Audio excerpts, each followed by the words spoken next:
Okay, ठीक है। देखिए, लेक्चर नंबर 1 में हमने डिटर्मिनेंट की कुछ परिभाषा और कुछ सॉल्यूशन और कुछ एग्जांपल भी दिए थे और एक एचडब्ल्यू भी दिया हुआ था, जो एक सेपरेट वीडियो में हमने बना करके उसको डिस्कस कर दिया था। और इस वीडियो में हम आगे इसी लेक्चर सीरीज को बढ़ाएंगे, जो कि आपको पता है कि कंप्लीट वीडियो सीरीज चल रही है 12th बोर्ड के एग्ज़ाम को ध्यान में रखते हुए और जेई के पेपर के एंट्रेंस एग्जाम को भी ध्यान में रखते हुए ये एक वीडियो सीरीज डिज़ाइन की गई है। इस वीडियो सीरीज में डिटर्मिनेंट चैप्टर का आज ये दूसरा लेक्चर है। इससे पहले वाले में लेक्चर में हमने डिटर्मिनेंट की परिभाषा, डेफिनेशन और उसको कैसे ओपन करते हैं, 2x2 के डिटर्मिनेंट को कैसे ओपन करते हैं, 3x3 के डिटर्मिनेंट को एंड 4x4 को भी किस प्रकार से खोलते हैं और कैसे डील करते हैं, उनके क्वेश्चनों को हमने इन डिटेल चर्चा किया था। अब हम आगे इस वीडियो में, इस सीरीज में हम डिटर्मिनेंट चैप्टर के ही कुछ और इम्पॉर्टेंट टॉपिक्स पर चर्चा करेंगे और उससे रिलेटेड क्वेश्चनों को भी सॉल्व करने की कोशिश करेंगे। तो सबसे पहले देखते हैं, इसमें इस चैप्टर में एक डेफिनेशन आती है माइनर ऑफ अ डिटर्मिनेंट। ये क्या होता है, कैसे निकालते हैं किसी 2x2 के डिटर्मिनेंट से, 3x3 के डिटर्मिनेंट से एंड 4x4 के डिटर्मिनेंट से। माइनर से आप क्या समझते हैं, फिर उसी से रिलेटेड एक और टॉपिक होता है कोफैक्टर। अब आज हम इस वीडियो में माइनर और कोफैक्टर को समझेंगे और उससे रिलेटेड क्वेश्चनों को भी सॉल्व करने की कोशिश करेंगे और ये भी बताएंगे कि हमने डिटर्मिनेंट को खोलते वक्त बताया था कि यहाँ plus minus plus minus plus minus plus minus plus alternate ये साइन कैसे आता है, इस बात को भी समझाने की कोशिश करेंगे कि जब हम वैल्यू इसकी निकालते हैं तो एलिमेंट को साइन के साथ उतारते हैं और उसको डिलीट करके उसकी वैल्यू लिख करके इस प्रकार से वैल्यू निकालते हैं। इस पर भी डिस्कशन करेंगे। फिलहाल माइनर क्या होता है ये आज हम लोग समझते हैं। जैसे मान लीजिए अभी आपको हमने कोई एक 2x2 की एक डिटर्मिनेंट दे दी, 2 4 1 2, ये एक 2x2 की डिटर्मिनेंट है। अब हम इससे पूछ रहे हैं आपको माइनर बताइए, इस 2x2 की दी गई डिटर्मिनेंट का माइनर बताइए। तो कैसे निकालेंगे, देखिए ये एक इस एलिमेंट का एड्रेस क्या है, A11 रो 1 और रो C1 में है, रो 1 और C2 में है, तो इसका एड्रेस क्या होगा A12, इसका एड्रेस क्या होगा A12, इसका एड्रेस क्या होगा A11, इसका एड्रेस क्या होगा A12, इसका एड्रेस क्या होगा A22 और इसका एड्रेस क्या होगा A21। ओके, इन सब एलिमेंट का एड्रेस लिख दिया हमने इन जनरल। ओके, अब ये 2x2 के एलिमेंट का हमें माइनर ज्ञात करना है। माइनर क्या होता है, माइनर किसी एलिमेंट का होता है उस डिटर्मिनेंट में जो एलिमेंट दिए होते हैं। जैसे यहाँ पे 4 एलिमेंट होते हैं, अब इन चारों एलिमेंट में चारों एलिमेंट का माइनर निकाला जाएगा। जैसे मान लीजिए हमने अगर पूछा बताइए A11 का माइनर क्या होगा, minor of A11, minor of A11, तो आप क्या करेंगे, जिस रो में वो एलिमेंट है उस रो को डिलीट कर देंगे और उस कॉलम को डिलीट कर देंगे, जो बचेगा वही उसका माइनर होगा। ऐसे अगर हम पूछें बताइए माइनर ऑफ A12 का एलिमेंट बताइए, तो जिस रो में वो एलिमेंट है 1 उस रो को डिलीट कर देंगे और उस कॉलम को डिलीट कर देंगे, यानी 4 आ जाएगा। ऐसे ही माइनर ऑफ A21 को बताइए, A21 4 वाली रो को डिलीट कर देंगे, 4 वाले कॉलम को डिलीट कर देंगे, यानी क्या बचेगा सिर्फ 1, तो 1 लिख देंगे। ऐसे ही माइनर ऑफ A22, तो दो ये वाला दो, जिस रो में वो रो डिलीट और वो कॉलम डिलीट, जो बचा वो उतार दिया। ये हमने 2x2 की डिटरमिनेंट दी है और उनके करस्पॉन्डिंग एलिमेंट के माइनर को ज्ञात कर लिया। माइनर को हम कैपिटल M11 से रिप्रेजेंट करते हैं, M12, ये M21 वाले एलिमेंट का माइनर है, ये M22 का एलिमेंट का माइनर है। ये माइनर को रिप्रेजेंट करने का मैथमेटिक्स में तरीका है। यहाँ पे एड्रेस बताते हैं किस एलिमेंट का, किस पोजीशन वाले एलिमेंट का ये माइनर है। ओके, ठीक है, ये हमने 2x2 के डिटरमिनेंट के माइनर को ज्ञात कर लिया। ठीक है, और इसके बाद अगर मान लीजिए आपको दे दे 3x3 का माइनर, 3x3 के डिटरमिनेंट, तो उससे कैसे निकालेंगे हम माइनर। ठीक है, तो अब हम एक डिटरमिनेंट लेते हैं 1 2 1 1 0 -1 1 2 1। ये हमने डिटर्मिनेंट ले ली, ठीक है, जो कि एक 3x3 के डिटर्मिनेंट की डिटर्मिनेंट है। अब हमें इस डिटर्मिनेंट के एलिमेंट के माइनर को लिखना है, ठीक है, इस डिटर्मिनेंट के एलिमेंट्स के करस्पॉन्डिंग माइनर सारे लिखने हैं। जैसे यहाँ लिखा गया वैसे ही यहाँ लिखा जाएगा, जो प्रोसीजर यहाँ अपनाया गया वही प्रोसीजर यहाँ अपनाया जाएगा। कैसे खोलेंगे चलिए देखते हैं। सेम वही, जैसे मान लीजिए ये पहली रो और पहले कॉलम का एलिमेंट है, तो इसका एड्रेस होगा minor of A11, minor of A11। A11 का माइनर कैसे निकालेंगे, उस रो को डिलीट कर देंगे, जैसे यहाँ पे, जैसे मान लो 2 का था, 2 को और उस कॉलम को डिलीट कर देंगे, ये कॉलम और ये रो डिलीट हो जाएगी। जो बचेगा, अच्छा 3x3 से सिंगल, जैसे 2x2 में डिलीट करने के बाद सिर्फ एक सिंगल एलिमेंट ही बचता है, तो उसको क्या सॉल्व करना, उसको ऐसे ही लिख दिया हमने। बट 3x3 के डिटरमिनेंट में after deleting row and column एक सिंगल एलिमेंट नहीं बचता है, एक 2x2 की डिटरमिनेंट बचती है, तो उसको सॉल्व करके यहाँ पे लिखेंगे। तो देखिए इसको डिलीट किया, इसको डिलीट किया, तो एक 2x2 की डिटरमिनेंट बनी, वो बची, उसको सॉल्व करके यहाँ पे लिखेंगे। तो इसको 1 × 0 माइनस का, जैसे 1 × 0 माइनस का -1 × 2, -1 × 2, और ये माइनस पहले से आता है। 2x2 की डिटरमिनेंट को कैसे सॉल्व करा जाता है, इसका मल्टीप्लाई माइनस अपने पास से, और फिर इसका मल्टीप्लाई, ठीक है। अब इसको सॉल्व करेंगे, 1 × 0 0 हो जाएगा, माइनस माइनस प्लस हो जाएगा, +2, ठीक है, -2 +2, यानी सिर्फ आंसर आएगा 2, यानी माइनर ऑफ A11 2 आ जाएगा आंसर, ठीक है, minor of A11 2, okay, minor of A11 2 आ जाएगा। कैसे आएगा, इसका मल्टीप्लाई, माइनस एक पहले से आएगा, -2 माइनस +2 इसका माइनर आ जाएगा, ओके। तो देखिए हमने A11 का माइनर निकाल लिया, ठीक है। चूंकि 3x3 में डिलीटिंग के बाद एक 2x2 की डिटरमिनेंट बचती है, उसको कैसे सॉल्व करके लिखते हैं, वो आप लेक्चर नंबर 1 में बताया गया, बस हमने वही यहाँ पे यूज किया है। अब हम A11 का माइनर हो गया, अब हम माइनर ज्ञात करेंगे, माइनर ऑफ A12 का माइनर, तो ये वाला कॉलम डिलीट, ये वाला रो डिलीट। अब 1 × 1 1 हो जाएगा, और -1 +2, A12 का माइनर आ जाएगा 2। देखिए ये डिलीट, तो 1 × 1 1 1 माइनस पहले से, और ये माइनस पहले से, माइनस +2 आ जाएगा, ठीक है। ऐसे ही minor of A13, minus of A13, ये डिलीट, 2 आ जाएगा, इसका भी 2 आ जाएगा, ठीक है। और ऐसा ही माइनर ऑफ, संयोग से यहाँ पर सबका सेम आ जा रहा है, minor of A21, minor of A21, ठीक है, माइनर ऑफ, यहाँ पे 1 2 रो सेम है ना, तो इसलिए minor of A21, minor of A21, minor of A21, ये डिलीट, ठीक है, ये डिलीट और ये डिलीट, और इसके बाद इसका इसमें मल्टीप्लाई, इसका इसके मल्टीप्लाई, और हो जाएगा तुम्हारा ये 0, 2 - 2 0, माइनर ऑफ A22, ये डिलीट और ये डिलीट, 1 - 0, माइनर ऑफ, ऐसे ही निकाल लेंगे, माइनर ऑफ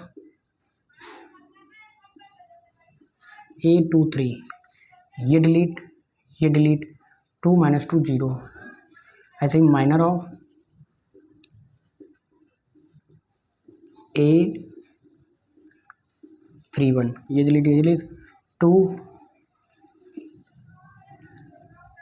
ऐसे ही minor of A32, minor of A32, ये 1 - 0, 33 0 - 2, ये डिलीट और 0 - 2, ठीक है। और ऐसे ही इसमें अगर हम इसको डिलीट, ये डिलीट 1 - 1 0, और ये डिलीट 2 0, ठीक है। ये इस प्रकार से हमने इस 3x3 की डिटर्मिनेंट जो दी गई थी 1 0 1, और इसके हमने माइनर को याद कर लिया। कैसे, जिस जिस एलिमेंट हमने सभी करस्पॉन्डिंग एलिमेंट्स के माइनर ज्ञात कर लिए। कैसे ज्ञात करिए? जिस रो में वो एलिमेंट था, जिस कॉलम में वो एलिमेंट था, उस रो कॉलम को डिलीट करके जो रिमेनिंग 2x2 डिटर्मिनेंट बची उसकी वैल्यू को डायरेक्ट यहाँ पे लिख दिया। ठीक है, जो आई वो लिख दिया, तो जो आएगा वही कहलाएगा minor of MA11, minor of M12, minor of M13, minor of M21, minor of M22, minor of M23, minor of M31, minor of M32, minor of M33। ठीक है, ये सभी करस्पॉन्डिंग्स माइनर ऑफ एलिमेंट निकाल दिए गए 2x2 के, 3x3 के। 4x4 इतना ज़्यादा पेपर में नहीं पूछा जाता है, इसलिए हम उसको नहीं यहाँ पर करके दिखा रहे हैं, क्योंकि वो बहुत ज़्यादा टाइम कंज्यूमिंग हो जाएगा। ठीक है, ये हमने माइनर को लिख दिया। ठीक है, यहाँ पे थोड़ा सा एक सिंपल सी डिटरमिनेंट बन गई ना, यहाँ पे हमने सेम ले लिए हैं हर रो में, तो इसलिए थोड़ा कैलकुलेशन बहुत ज़्यादा ईजी हो गई और थोड़ा सा कन्फ्यूजन हो गई। लेकिन आप किसी और की एग्जाम्पल के तौर पर किसी और डिटरमिनेंट को भी ले सकते हैं, हालांकि इस लेक्चर में हम लेके दिखाएंगे। और बस आप ये समझ लीजिए कि प्रोसीजर सेम रहेगा। अब मान लीजिए अब हमें कोफैक्टर लिखना है। अब क्योंकि कोफैक्टर की डिफिनेशन क्या होती है, कोफैक्टर कुछ नहीं होता है, वो कोफैक्टर की कोई सेपरेट आइडेंटिटी नहीं होती है, उसकी कोई सेपरेट डिफिनेशन नहीं होती। कोफैक्टर डिपेंड होता है माइनर पर, बस सिर्फ जो माइनर आता है बस उसमें साइन का इंटरचेंज होता है, बाकी सेम वही प्रोसीजर होता है कोफैक्टर निकालने। देखिए कोफैक्टर की डिफिनेशन क्या होती है, CIJ is equal to -1 I + J MIJ। ठीक है, ये कोफैक्टर की बेसिक डिफिनेशन होती है। कोफैक्टर क्या है, इसी डिफिनेशन को ध्यान में रखते हुए कोफैक्टर निकाला जाता है। जो माइनर होता है उसमें plus minus -1 raise to the power I + J का गुणा होकर के वो कोफैक्टर बन जाता है, बस और कुछ नहीं। इसी डिफिनेशन को ध्यान में रखते हुए ही कोफैक्टर निकाला जाएगा। देखिए जैसे मान लीजिए एक 2x2 डिटरमिनेंट दी गई है, तो उसका कोफैक्टर अगर हम पूछे तुमसे, तो इसी डिफिनेशन को ध्यान में रखते हुए निकाला जाएगा। और यहीं पे आपको समझ आएगा कोफैक्टर की डिफिनेशन क्या होती है, -1 की power I + J into MIJ, जहाँ MIJ क्या है, माइनर है, और CIJ क्या है, कोफैक्टर है। कैसे निकलेंगे, जैसे मान लीजिए C1, जैसे मान लीजिए इस एलिमेंट का हमें कोफैक्टर चाहिए। ठीक है, अब कोफैक्टर क्या होता है, कोफैक्टर माइनर निकाल लिया हमने। अब कोफैक्टर देखिए, कोफैक्टर माइनर पर डिपेंड करता है, तो इसलिए माइनर एक बार निकल गए तो कोफैक्टर निकालने में ज़्यादा समय नहीं लगता है। कोफैक्टर कैसे निकालेंगे, देखिए 2 का हमें मान लीजिए 2 का हमें A11 का कोफैक्टर ऑफ A11 निकालना है हमें, कोफैक्टर ऑफ A11 निकालना है हमें। It is represented by C11।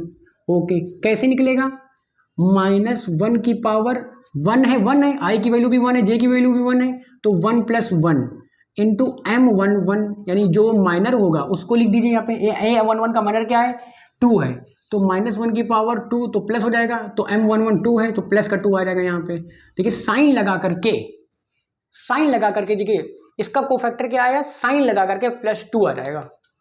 ठीक है, इसका कोफैक्टर क्या आ जाएगा, +2। ठीक है, +2। और अब कोफैक्टर ऑफ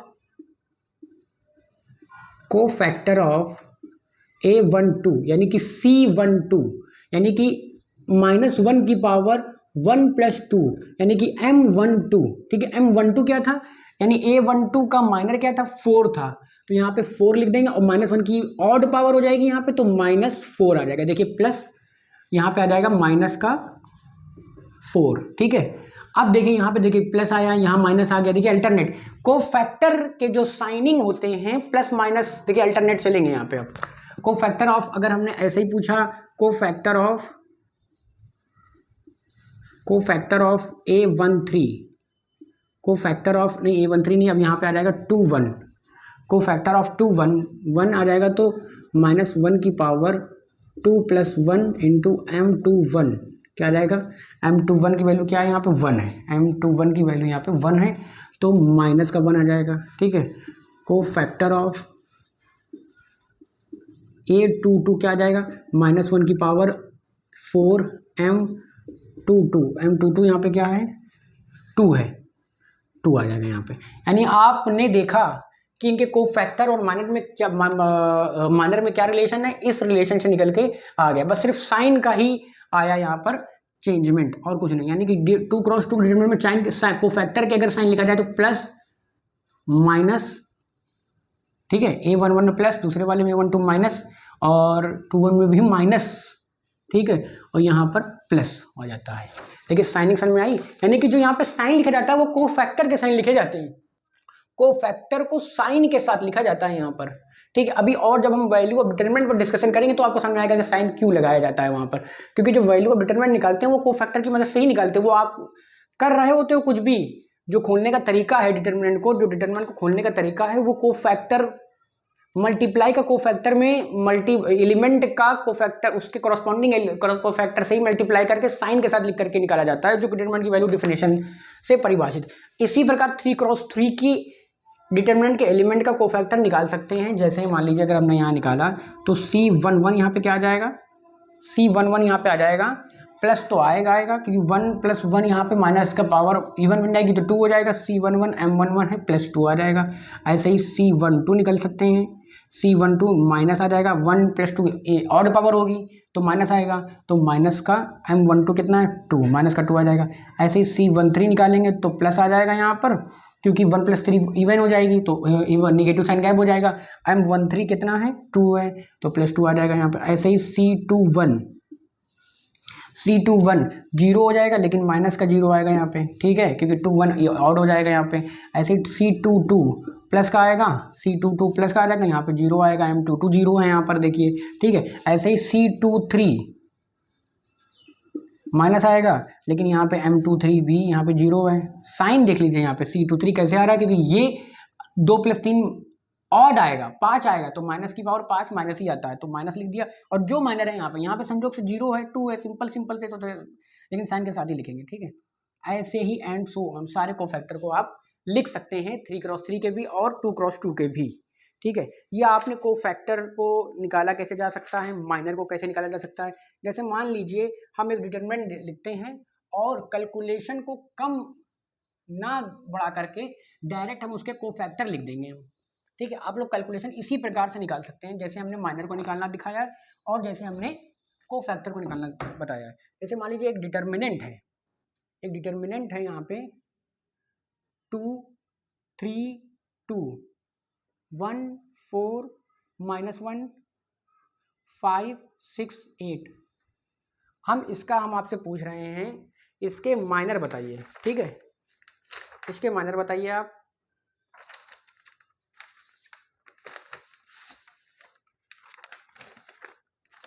2 3 2 1 4 5 6 8। अगर आप इसके माइनर बताएं, अगर पूछेंगे तो कैसे निकालेंगे। A11 का माइनर, तो माइनर ऑफ A11 क्या आ जाएगा, कैसे निकालेंगे। जिस भी A11 का, ये A11 इसी को बोलते हैं, A12 इसी को बोलते हैं, A13 इसी को बोलते हैं। क्यों, क्योंकि ये 1 रो में और 3 कॉलम में, तो A13, तो A11 का माइनर इस कॉलम को डिलीट, इस रो को डिलीट, जो बचा 2x2 का डिटरमिनेंट ना, इसको सॉल्व करके लिखेंगे। 8 को 32 माइनस प्लस 6 38 आ जाएगा यहाँ पे 38, और यहाँ पे ये माइनर आ जाएगा, यानी इसको बोलेंगे M11, ठीक है। ऐसे अगर हम तुमसे पूछें माइनर ऑफ A12 बताओ, ठीक है, माइनर ऑफ A12, ये डिलीट 8 - 5 8 5 13 आ जाएगा यहाँ पे, M12 आ जाएगा यहाँ पे, ठीक है, माइनर ऑफ M12, ठीक है। अगर हम तुमसे पूछे माइनर ऑफ A13 बताओ, A13, तो ये डिलीट और ये डिलीट, तो 6 4 5 20 माइनस का 14 आ जाएगा, M13 माइनस का 14 आ जाएगा। ऐसे हम पूछे माइनर ऑफ A21 बताओ, माइनर ऑफ A21 बताएंगे तो ये डिलीट 8 3 24 6 दूनी 12 आ जाएगा, ठीक है, M21 12 आ जाएगा, ओके। अगर हम पूछे माइनर ऑफ A22 बताओ, ठीक है, A22 बताओ, ये डिलीट और ये डिलीट, 8 दूनी 16 5 दूनी 10 6 आ जाएगा, M22 6 आ जाएगा।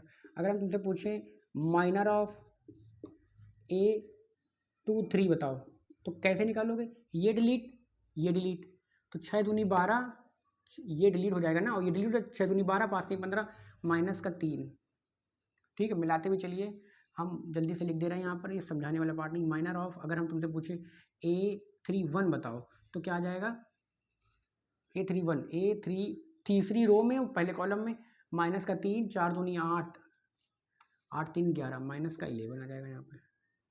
ठीक है, ये हो जाएगा तुम्हारा M23 M31। अगर हम तुमसे पूछे माइनर ऑफ A32 बताओ, A32 ये डिलीट -2 माइनस का 4 आ जाएगा M32। अगर हम तुमसे पूछें माइनर ऑफ A33 बताओ तो ये डिलीट 4 दूनी 8 -3 5 आ जाएगा M33 बराबर प्लस का 5 आ जाएगा।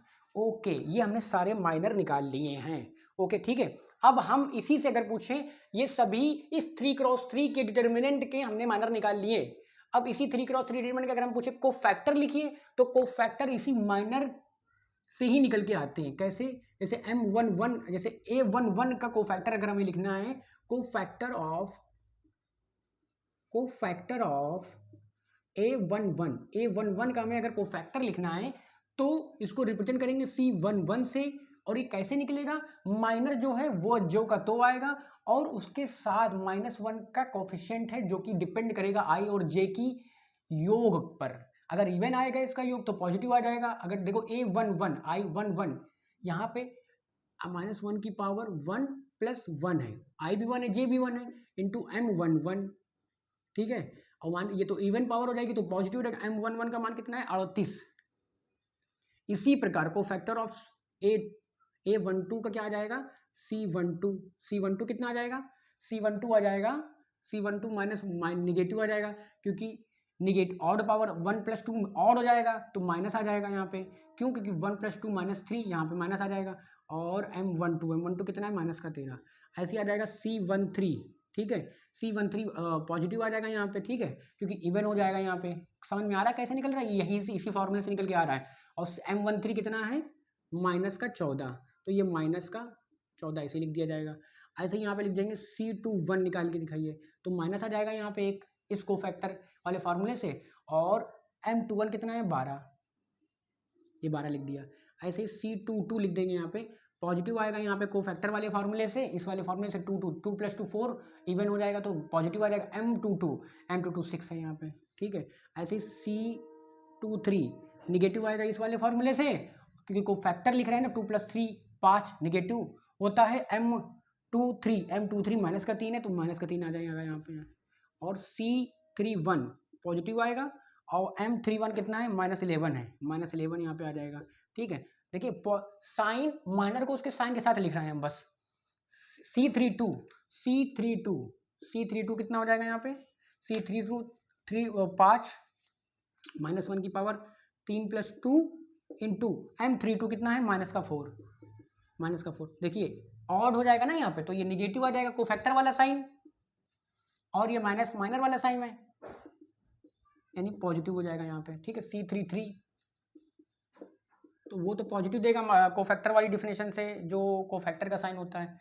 और M33 यहाँ पे 5 दिया ये प्लस का। ठीक है, ये हमने कोफैक्टर और माइनर निकाल लिए। अब हम इसकी वैल्यू निकालने की कोशिश करेंगे with the help of cofactor. ठीक है, with the help of cofactor. ठीक है, अगर हम तुमसे पूछें, ये हमने सारे कोफैक्टर लिख लिए हैं। ठीक है, जैसे मान लीजिए अगर इसको साफ साफ एक जगह लिख दें तो चलिए लिखा ही हुआ है, ये सब कोफैक्टर इधर लिखे इधर माइनर लिखे। अगर हम तुमसे पूछे बताइए वैल्यू ऑफ डिटर्मिनेंट लिखिए, value of determinant, value of determinant. Sir इस डिटर्मिनेंट की वैल्यू निकाल के दिखाइए। सर हमने लेक्चर नंबर 1 में वैल्यू ऑफ डिटर्मिनेंट तो निकालना देख ही लिया था। सर लेक्चर नंबर 1 में हमने वैल्यू ऑफ डिटर्मिनेंट निकालना तो सीख ही लिया था, अब यहाँ पे वो टॉपिक फिर से कैसे आ गया। देखिए लेक्चर नंबर 1 में आपने इसको कैसे खोलते हैं, किसकी वैल्यू कैसे निकालते हैं वो तो हमने बता दिया था, पर यहाँ पर हम आपको समझा रहे हैं कि वहाँ पे प्लस माइनस प्लस क्यों लिया, आखिर क्या कारण था, वो सब कोफैक्टर से ही निकल के आता था। कैसे सर, देखिए अगर हम वैल्यू डिटरमिनेंट अगर आपसे पूछे तो बताइए कैसे आप निकालते थे। सबसे पहले आप प्लस माइनस प्लस लिखते थे अल्टरनेट। ठीक है, हाँ सर, फिर यहाँ पे आप उस एलिमेंट को लिखते थे। देखिए वैल्यू डिटरमिनेंट बराबर 2, वो एलिमेंट लिखा आपने, और फिर ये डिलीट किया, इसका इसके मल्टीप्लाई, इसका इसके मल्टीप्लाई, क्या आया सर 38 आया। हाँ सर 8 चौको 32 माइनस 38, 38 आया, और फिर उसको उसके साइन के साथ आप लिखते थे प्लस का 38, ठीक है, मतलब हाँ सर 38 ये मल्टीप्लाई किया आपने, ठीक है, हाँ सर ठीक है, ओके 38 आपने लिखा, फिर आपने माइनस साइन लगाया, ठीक है, 3 लिखा, फिर आपने ये डिलीट किया, 8 का नाम 8, 5 8 -5 8 5 13, 13 आपने लिख दिया यहाँ पे, ठीक है, और फिर आपने कैसे क्या निकाला था, प्लस साइन फिर लगाया आपने, और ये डिलीट 6 और 5 4 5 20, माइनस का 14 आ गया आपका, प्लस साइन लगाया, 2 multiply by -14, 2 multiply by -14, okay. ये आपने वैल्यू डिटरमिनेंट लेक्चर नंबर 1 में निकालने का तरीका इसी प्रकार से आपने सीखा था।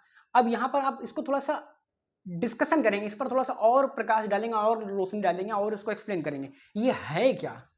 देखिए सर ये क्या है, सर ये तो एलिमेंट है उस डिटरमिनेंट के, हाँ, और सर देखिए ये क्या है 238, और अगर हम सर यहाँ पे प्लस लगा दें और थोड़ी देर के लिए माइनस को अंदर भेज दें, 3 माइनस का 13 प्लस 2 इंटू माइनस का 14,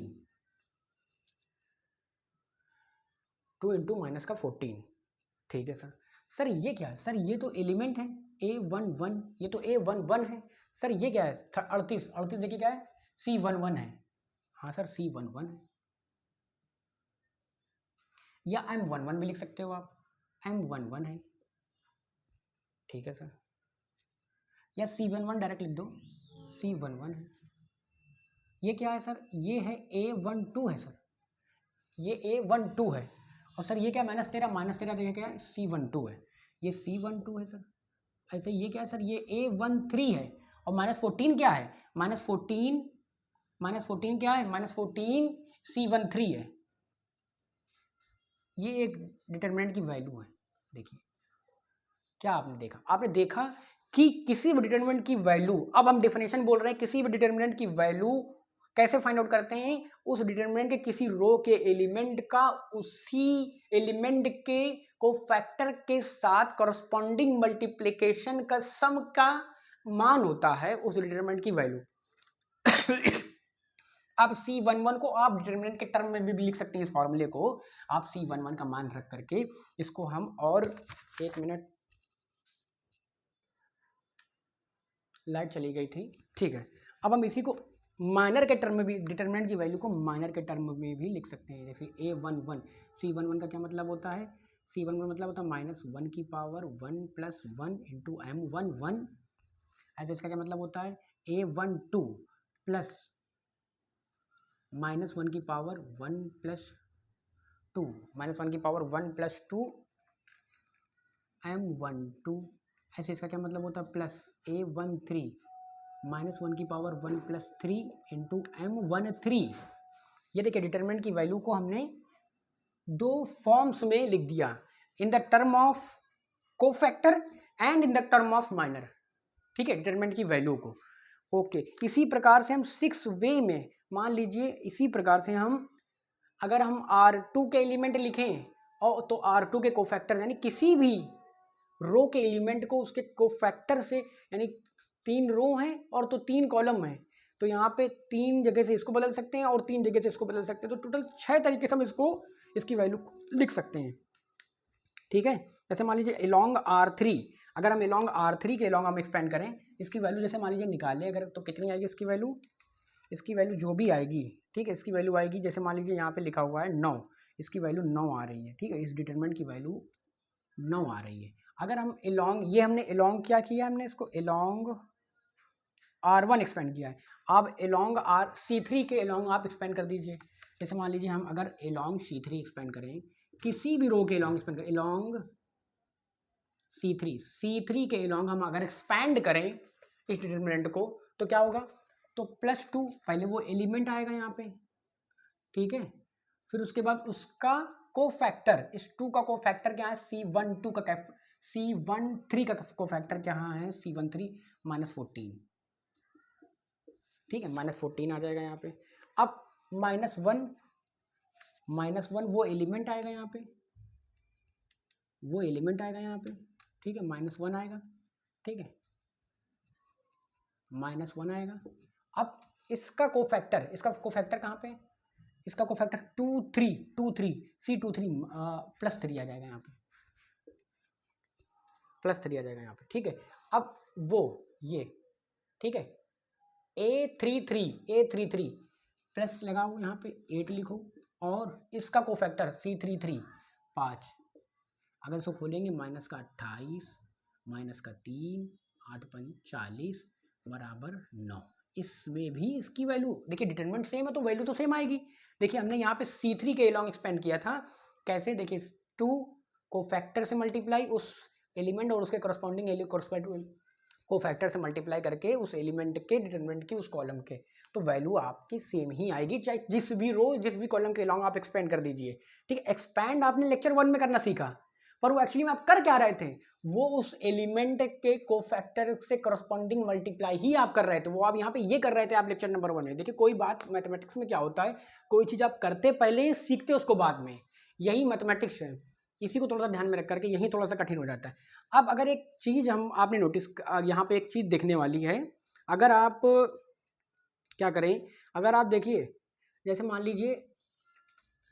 लीजिए अगर आपने ये R2 एलिमेंट उठाया, R2 के रो के एलिमेंट उठाया, ठीक है, इस रो का अगर आपने एलिमेंट या किसी भी, जैसे मान लीजिए जनरल मान लीजिए हमने इस रो के एलिमेंट को उठाया 1 4 -1 और कोफैक्टर उस रो का ना लेकर के किसी और रो का ले लिया, जैसे मान लीजिए ये, ठीक है, कोफैक्टर मान लीजिए इसका ले लिया हमने, इस रो के कोफैक्टर कहाँ पे मिलेंगे आपको, ये मिलेंगे, 38 ले लिया आपने, 1 2 का कोफैक्टर -13 ले लिया आपने, 1 3 कोफैक्टर -14 ले लिया आपने, ठीक है।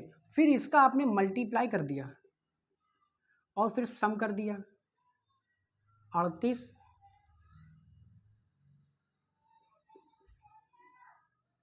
ठीक है।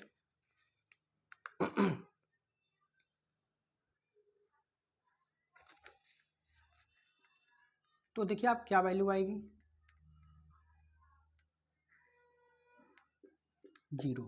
आपने कुछ देखा, बहुत इंपॉर्टेंट चीज देखी आपने, यानी आपने ये देखा अगर रो कोई और है और कोफैक्टर उसी रो का नहीं है, उसी रो के एलिमेंट का नहीं है, किसी और रो के कोफैक्टर एलिमेंट, ये A2 देखिए एलिमेंट किसी और रो के थे और कोफैक्टर इस रो के नहीं थे, वो किसी और रो के थे, इस रो के कोफैक्टर थे, ये कोफैक्टर थे A11 का था, A12 था, A13 का, और एलिमेंट A21 A22 A33 थी, मतलब रो अलग थी, कोफैक्टर अलग रो के थे, लेकिन थे सब कुछ दोनों रो के थे, तो उनका अगर मल्टीप्लिकेशन होगा तो वैल्यू हमेशा 0 आएगी। जैसे मान लीजिए आपने ये रो लिया और इसके कोफैक्टर लिए तो भी 0 आएगी, अगर आपने ये कॉलम लिया और कोफैक्टर इस कॉलम के लिए लिए तो भी 0 आएगा, अगर आपने ये कॉलम लिया और कोफैक्टर इस कॉलम के लिए लिए तो भी 0 आएगा, ठीक है। अगर आपने ये रो लिया, कोफैक्टर इस कॉलम के लिए लिए, तब हम कुछ नहीं कह सकते क्या आएगा। देखिए उस चीज़ पर वैल्यू अलग अलग आएगी, तो उस पर एक जनरल चीज़ें नहीं बन पाई, तो उसको नहीं डिस्कस करा गया है। बस डिस्कस ये गया है अगर रो, जिस रो के आपने एलिमेंट लिए उसकी अलग रो के कोफैक्टर ले लिए तो वैल्यू जो है आपकी 0 आएगी। जिस कॉलम के आपने एलिमेंट लिए और किसी अदर कॉलम के आपने कोफैक्टर से ले लिए तो उनका मल्टीप्लिकेशन करके सम किया तो उसकी वैल्यू भी 0 आएगी, ठीक है। ये आपको एक बात, बहुत इंपॉर्टेंट बात है, ये आगे चल के अच्छे खासे क्वेश्चनों में यूज होने वाली है डायरेक्ट, तो वो ये बात आप नोट करके डाल लीजिए और लिख लीजिए, ठीक है। ये फिलहाल हमने कोफैक्टर की डिफिनेशन, कोफैक्टर का यूज, वैल्यू ऑफ डिटर्मिनेंट कैसे होती है निकलती है, ये हमने आपको बता दिया, ठीक है। फिलहाल इसको मिटाने जा रहे हैं, जिसको नोट करना है नोट कर लीजिए और आगे इस लेक्चर को कंटिन्यू करेंगे। देखिए अब वैल्यू ऑफ डिटरमिनेंट आपने कैसे निकाला, क्यों साइन वहाँ पे लगाए जाते हैं, क्योंकि वो कोफैक्टर के, जैसे अगर पूछे सर वहाँ पे अल्टरनेट करके प्लस माइनस क्यों लगाया गया डिटरमिनेंट में, तो वो आप बता सकते हैं सर वो कोफैक्टर के साइन होते हैं, क्योंकि जब वैल्यू ऑफ डिटरमिनेंट निकालते हैं तो जब एलिमेंट का मल्टी डिलीटिंग के बाद जिस चीज़ से मल्टीप्लिकेशन होता है वो कोफैक्टर होता है, वो उसी का साइन वहाँ पे लगाया जाता है, ठीक है। तो आप बता सकते हैं वहाँ पे प्लस माइनस का साइन, क्योंकि वो डिपेंड करता है I+J पर, I+J अगर ऑड होगा तो नेगेटिव आएगा, पॉजिटिव होगा तो इवन आएगा, तो इवन होगा तो पॉजिटिव आएगा। तो वैल्यू ऑफ डिटर्मिनेंट की अगर हम मैथमेटिक्स डिफिनेशन लिखें, वैल्यू ऑफ डिटर्मिनेंट की अगर आप वैल्यू ऑफ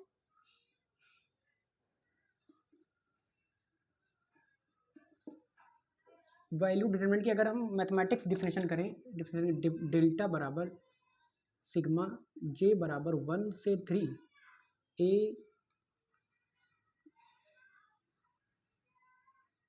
ए आई जे सी आई जे, जहाँ आई बराबर 1 2 3, ये वैल्यू है डिटर्मिनेंट की डिफिनेशन, वैल्यू डिटर्मिनेंट की मैथमेटिक्स डिफिनेशन। ये गणितीय परिभाषा है, ये डिफिनेशन इन मैथमेटिक्स है। ये मैथमेटिक्स की लैंग्वेज में वैल्यू ऑफ डिटर्मिनेंट को परिभाषित किया गया, डिफाइन किया गया है। ये है वही चीज जो आपने पिछले अभी पढ़ा आपने, ये सिर्फ वही। अगर इसको खोल के देखें, खोलना इसको कैसे खोला जाएगा, देखिए जैसे मान लीजिए J 1 2 3 किया गया है यहाँ पर, तो यहाँ पे जैसे मान लीजिए I बराबर 1 ले लेते हैं, तो इसको कैसे लिखेंगे आप, इसको देखिए ऐसे लिखा जाएगा। जैसे मान लीजिए हम I बराबर अगर 1 लेंगे, इफ I बराबर 1, I क्या होता है, I J में I क्या होता है, रो को दिखाता है, और J क्या होता है, कॉलम को दिखाता है, ठीक है। अगर if we take in I बराबर 1, देन इट मीन्स, इसका मतलब ये होता है कि हम रो 1 के अलोंग एक्सपेंड कर रहे हैं, एक्सपेंड अलोंग रो 1, ठीक है। तो वैल्यू ऑफ डिटर्मिनेंट कैसे निकालेंगे, if we taken I is equal to J, तो सबसे पहले लिखेंगे J बराबर 1 2 3 A 1 J C 1 J, ठीक है। अब खोल दो, सिग्मा को खोल दो, सिग्मा अंदर जाके A I J बराबर पहले 1 लिख देंगे, A 1 1 C 1 1 plus A 1 2 C 1 2 plus A 1 3 C J की वैल्यू 3 तक है ना, C 1 3, इस प्रकार से खोला जाएगा, ठीक है। अगर आप C2 के लॉन्ग एक्सपेंड करना चाहते हैं, C2 के लॉन्ग, जैसे मान लीजिए, तो इसी प्रकार अब I बदल देंगे 2, तो R2 के लॉन्ग एक्सपेंड हो जाएगा, तो यहाँ पे 2 2 आ जाएगा। इसी प्रकार आप जैसे मान लीजिए यहाँ पर I का मान रख दें और J यहाँ पे लिख दें, तो वो कॉलम के लॉन्ग एक्सपेंड होता है। टोटल 6 वैल्यू इसी प्रकार से लिखी जाएगी। जैसे मान लीजिए R2 के लॉन्ग एक्सपेंड कर दें, तो I बराबर 2 टर्म ले लेंगे, I बराबर इफ I बराबर 2, तो इट मीन्स R2 के लॉन्ग एक्सपेंड कर रहे हैं, एक्सपेंड अलोंग R2, ठीक है। तो फॉर्मूला क्या बन जाएगा, डेल्टा 1 J बराबर 1 3 A I बराबर 2J C2J, इसको ओपन कर देंगे तो A21 C21 plus A22 C22 plus A23 C23, okay. ये हो जाएगा R2 के लॉन्ग एक्सपेंड। अगर अब कॉलम के लॉन्ग अगर हमें एक्सपेंड करना है, एक्सपेंशन करना है, तो फॉर्मूला यही, इफ और डेल्टा की वैल्यू को हम इसी रूप से लिख सकते हैं, I बराबर 1 2 3। अब यहाँ पर कॉलम के लॉन्ग एक्सपेंड करना है, तो फॉर्मूला हो जाएगा AIJ CIJ, और J की वैल्यू हो जाएगी तुम्हारी 1 2 3। J क्या होता है, यहाँ पे कॉलम होता है, I क्या होता है, मेरी रो होती है। तो अब इस फॉर्मूले से इफ J बराबर 1 ले लिया, इट मीन्स इसका मतलब क्या होता है, एक्सपेंड अलोंग C1 के अलोंग एक्सपेंड कर दिया हमने। इफ J बराबर 1, तो C1 के अलोंग एक्सपेंड कर दिया हमने। तो वैल्यू ऑफ डिटरमिनेंट कैसे लिखी जाएगी, I बराबर 1 2 3, ठीक है। I बराबर 1 2 3, J बराबर 1 ले लिया गया है, तो AI1 CI1, ओके। J बराबर 1 ले लिया है, तो AI1 इज CI1, ठीक। अब इसको खोल देंगे, A1 1 C1 1 प्लस, अब यहाँ पे लिख देंगे I बराबर 2 A21 C21 plus A31 C31, ये अलोंग C1 के अलोंग एक्सपेंशन है। ऐसे ही 6 फॉर्म्स लिख सकते हैं हम। ऐसे ही 6 फॉर्म्स लिख सकते हैं, थोड़ा सा ध्यान दे करके। तो इसको खोलना आपको पता होना चाहिए। सिग्मा क्या होता है, प्लस कर करके खुलता है। जे बराबर 1 है तो एक बार जे बराबर 1 रख दो यहाँ पे, 1 तो पहले से, फिर प्लस लगाओ, फिर 2 लिखो, फिर 3 तक गया ना तो जे बराबर 3 लिखो, फिर प्लस लगाओ, फिर जे बराबर 3 यहाँ पे लिख दो, तीनों को प्लस प्लस करके जोड़ दो। तो ये 3 तरीके हमने बताए। ऐसे ही 3 और फॉर्म्स में आप लिखिए, HW को डाल लीजिए। ऐसे ही टोटल 6 वे हैं तो ओपन करने के वैल्यू ऑफ डिटरमिनेंट की। ये एक मैथमेटिक्स डेफिनेशन थी जो आपने लेक्चर नंबर 1 में खोलना आ गया था, लेकिन आपको पता नहीं था कि वो क्या चीज़ होती है, कैसे निकलता है। वो कोफैक्टर के मल्टीप्लिकेशन से आता है। तो ये हो गया। और ये एक इंपॉर्टेंट सी बात थी, समझाने वाली बात थी। ये मैथमेटिकली डिफिनेशन को भी आना चाहिए पढ़ना बच्चों को, ठीक है। अब हम आगे बढ़ते हैं। जैसे मान लीजिए एक छोटा सा टर्म है, इसको प्रूफ हम लोग बाद में करेंगे, पर लिख लेते हैं यहां पर।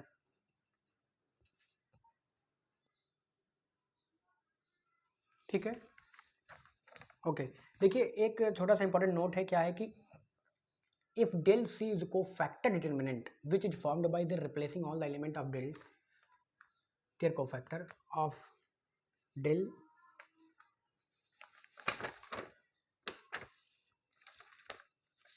by replacing all the element of determinant their cofactor।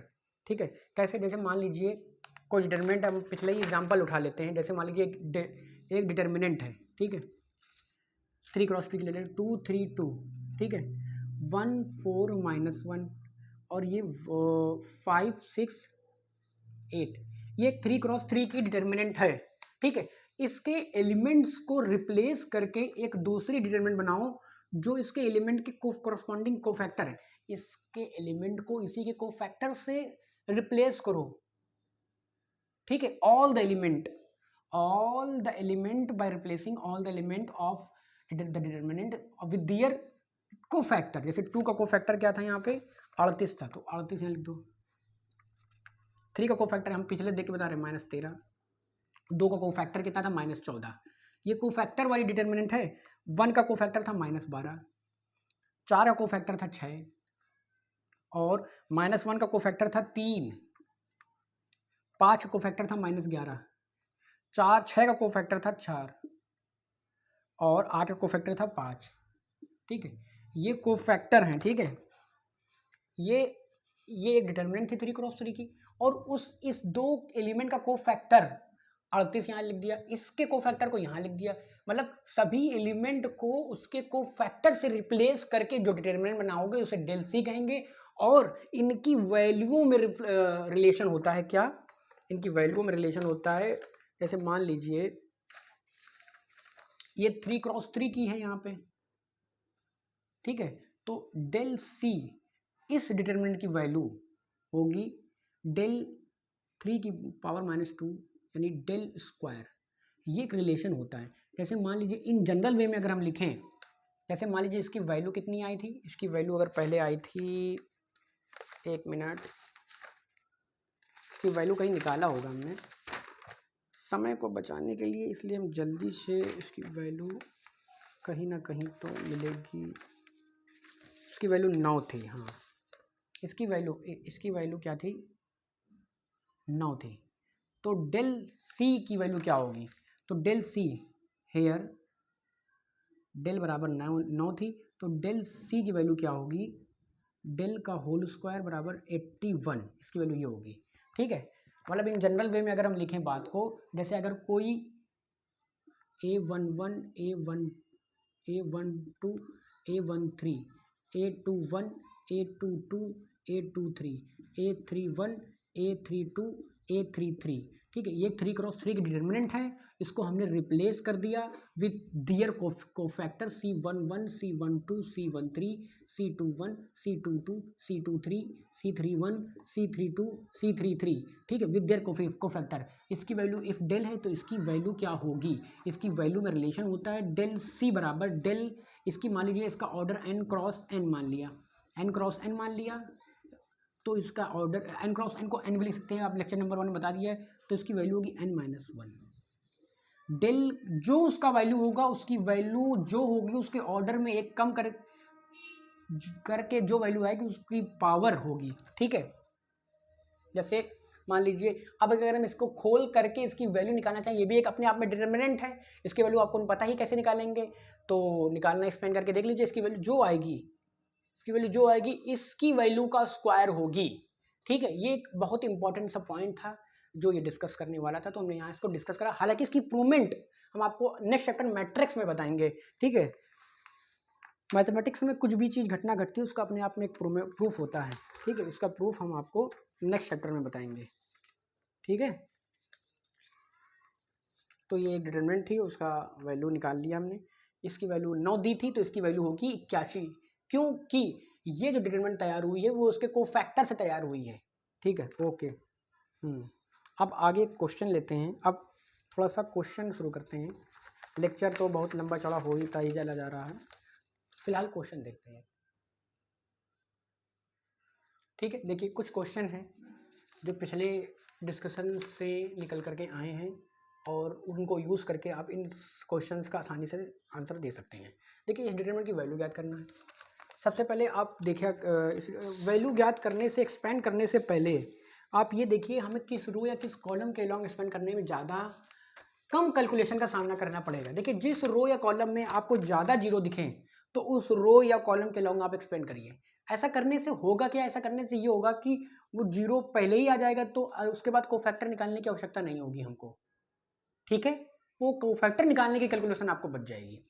ठीक है, जैसे मान लीजिए इस कॉलम में हमें एक जीरो मिला है, इस रो में एक जीरो मिला है, तो या आप R3 के लॉन्ग एक्सपेंड कर लीजिए या आप C1 के लॉन्ग कर लीजिए। मान लीजिए हम एक्सपेंड करते हैं, एक्सपेंड along C1। ठीक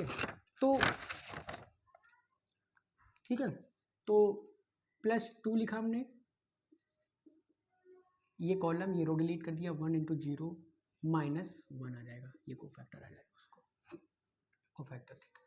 फिर उसके बाद 0 प्लस माइनस का 0, अंदर कोफैक्टर लिखने की आवश्यकता नहीं क्योंकि 0 अंदर कुछ भी आएगा, यहाँ 0 आ गया, वो डिलीट तो उसको अब ये डिलीट प्लस माइनस +2 लिखा हमने एक्सपेंड करने, -1 × माइनस और -3 +3 हो जाएगा ये। अब इसके -2 4 दूनी +6, ये इसकी वैल्यू आ जाएगी +6। देखिए हमने C1 के लॉन्ग एक्सपेंड करिए, अब R3 के लॉन्ग एक्सपेंड करके भी इसकी वैल्यू 6 ही आएगी। जैसे आप मान लीजिए इसमें सबका कोफैक्टर निकालना पड़ेगा।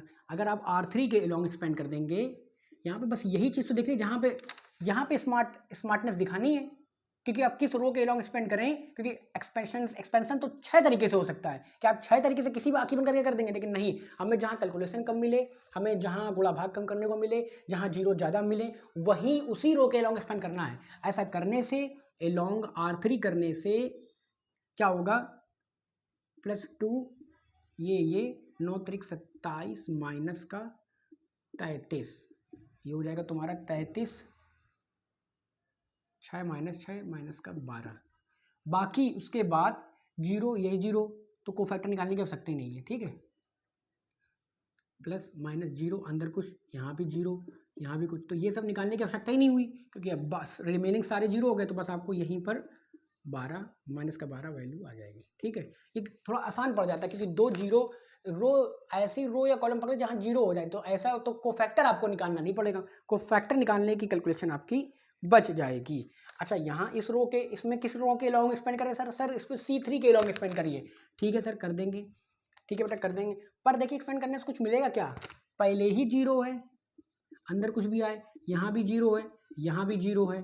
ठीक है, तो कोफैक्टर जो भी है उससे मतलब नहीं, क्योंकि एलिमेंट सारे 0 हैं, तो यहाँ पे इसके ऑलरेडी 0, यानी कि आपको ये निष्कर्ष निकला यहाँ पर कि अगर किसी रो या किसी कॉलम में अगर 3 0 आ जाएं तो अल्टीमेटली उस डिटरमिनेंट की वैल्यू 0 ही आनी है, या रो में 0 आ जाए या कॉलम में। यहाँ पे ये पॉइंट दे करके जाता है आपको, अगर आपको किसी भी डिटरमिनेंट में किसी रो में तीनों 0, 3 × 3 डिटरमिनेंट हो, अगर उस रो में 3 0 हो या उसकी किसी एक कॉलम में 3 0 हो, तो उस आँखें बंद करके उस डिटरमिनेंट की वैल्यू को 0 रख देना।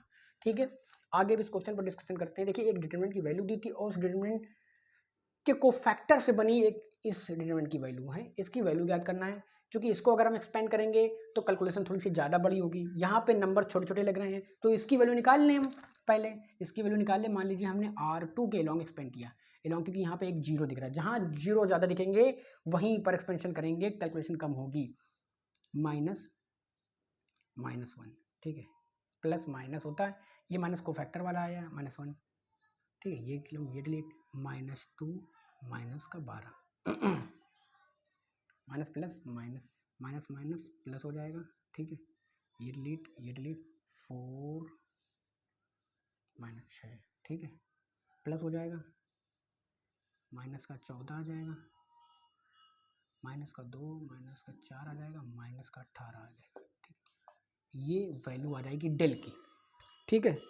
अब डेल इसी के कोफैक्टर से बनी डिटरमिनेंट है। अब आपको रिलेशन पता ही है कि डेल सी और डेल में क्या रिलेशन होता है, ठीक है। अगर n ऑर्डर की डिटरमिनेंट यहाँ पे 3 है, हेयर n बराबर 3, तो डेल सी बराबर डेल का स्क्वायर आएगा, यानी कि 18 का -18 का होल स्क्वायर आएगा, जो कि यही होता है 324। 18 का स्क्वायर 324 होता है, ठीक है। तो 18 का स्क्वायर करेंगे, डेल सी की वैल्यू आ जाएगी 324, हेंस प्रूव्ड हो जाएगा ये, ठीक है। फिलहाल हम इस वीडियो में इतना ही रखते हैं। हमने इस वीडियो में क्या पढ़ा, को फैक्टर पढ़ा, माइनर किसे कहते हैं, उससे रिलेटेड प्रॉब्लम को डिस्कशन किया और कुछ क्वेश्चन लगाएं, ताकि एक्सपेंशन के तरीके में थोड़ा सा हमारी मजबूती आए और हम स्मार्ट अप्रोच की तरफ बढ़ें, ठीक है। हमने इस वीडियो में माइनर किसे कहते हैं, को फैक्टर किसे कहते हैं, वैल्यू ऑफ डिटरमिनेंट की मैथमेटिकली डिफिनेशन पर चर्चा करी, और plus minus plus alternate signing क्यों लगाते हैं, क्योंकि वो को फैक्टर के साइन होते हैं, वो डिपेंड करता है i+j की पावर पर -1 की i+j की पावर पर, अगर वो। तो फिलहाल इस वीडियो में इतना ही रखते हैं, क्योंकि ऑलरेडी 1 घंटे का वीडियो हो गया है। अब इसके लेक्चर नंबर 3 में हम इसी वीडियो सीरीज को कंटिन्यू करेंगे और इस चैप्टर को ख़त्म करने की तरफ बढ़ेंगे धीरे धीरे करके, ठीक है। फिलहाल अभी आप एनसीईआरटी की किताब से कोई भी सवाल न लगाएं जब तक कि लेक्चर नंबर 3 कंप्लीट ना हो जाए। अभी आपको किसी किताब या किसी एनसीईआरटी की बुक से सवाल नहीं लेंगे जब तक कि हमारा लेक्चर, हम खुद ही आपको बताएंगे कहाँ से आप सोल्यूशन, कहाँ से आप क्वेश्चन सॉल्व करें। हम आपको कुछ पीडीएफ भी देंगे, कुछ इंपॉर्टेंट क्वेश्चन भी देंगे, जेई के क्वेश्चन भी देंगे, क्योंकि हमारा ये जो वीडियो सीरीज चल रही है वो केवल 12th के बोर्ड को कंप्लीट करेगी, but also IIT JEE main 2025 के एंट्रेंस एग्जाम को भी ध्यान में रख करके इस बैच को डिज़ाइन किया गया है। तो लेवल ऑफ क्वेश्चन थोड़ा सा हाई होगा, तो इसलिए 12th बोर्ड तो आराम से इससे क्लियर हो जाएगा, उसमें कोई प्रॉब्लम